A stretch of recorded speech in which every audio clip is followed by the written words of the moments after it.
Hey, what's up, guys? You've been following my videos. Sorry, my voice is like, I got some chest congestion. It's like very deep.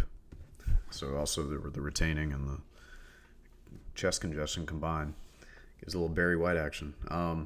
So if you've been following my videos recently, you've probably noticed I've been going through pretty major heartache over recent relationship, and uh, what I've realized, what I've kind of come to understand, is that I've basically been going through something called ego death, and it sucks ass.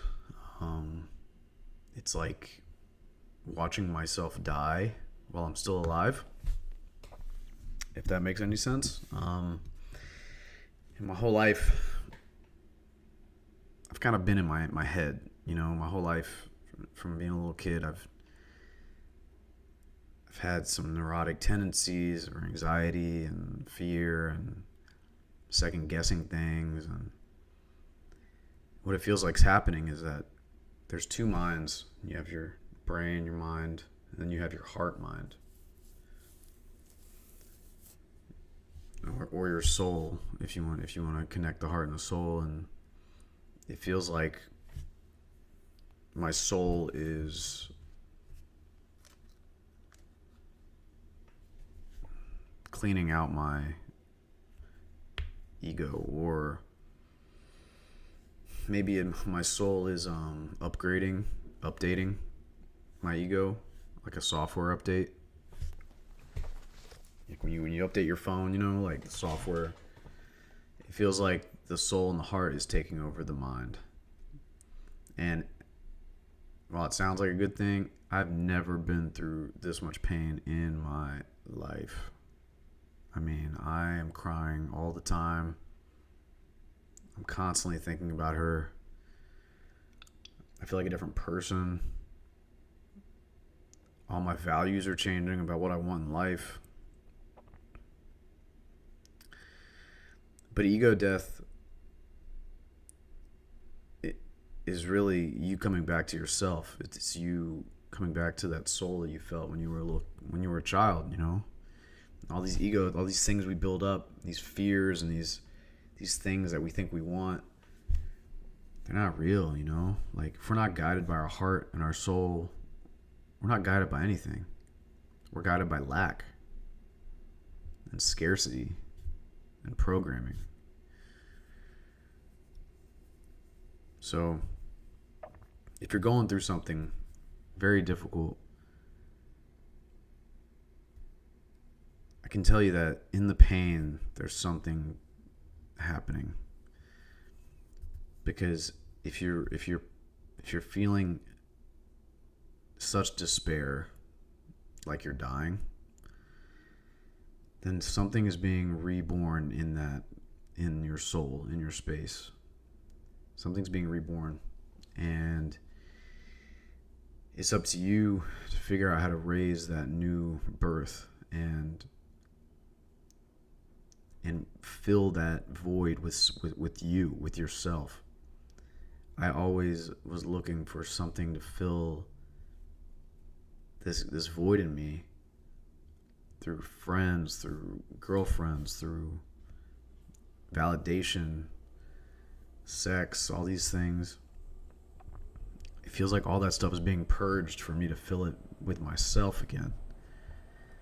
And all the things that I abandoned myself on when I was young, all the dreams I abandoned myself on, when I didn't stand up for myself, when I let myself down, that's when this really started. Not with the breakup. The breakup's the catalyst. She might be the catalyst. I don't know if you're into twin flames or into soul connection, but something happened from this relationship that I can't explain. It felt like another version of me. And the separation feels like I'm separating from my own soul.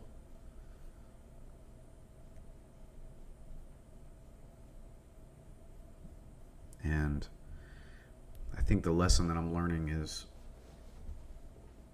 I have no choice but to love myself and rebuild my life within myself, because she might not come back, and that's just how it might be, you know. But if you don't love yourself, who's gonna love you? You gotta love yourself first, and you gotta stay positive and build towards the future, as hard as it is. I want to thank you guys for listening to me, and I hope I've helped you on your journeys and retention. Watch out for that ego. Don't let retention become everything in your life. Use it for other things. You have to use it towards other things. You have to make stuff. You have to create stuff. You have to start new hobbies. You have to make art. You have to make a business. You have to do something, or else you're going to go nuts. I've done it. You know, I mean, I'm coming from experience here. You know, I think I can be happy again. Like, really happy. But it's going to take so much work. Because I feel like I've built a false self. And I got to tear that house down. Rebuild the house that my soul would make, you know. So I'm going to start doing that. I hope you guys will join me for the journey. I love you. Keep your head up. Keep pushing. Be authentic. Keep your heart open. Take care.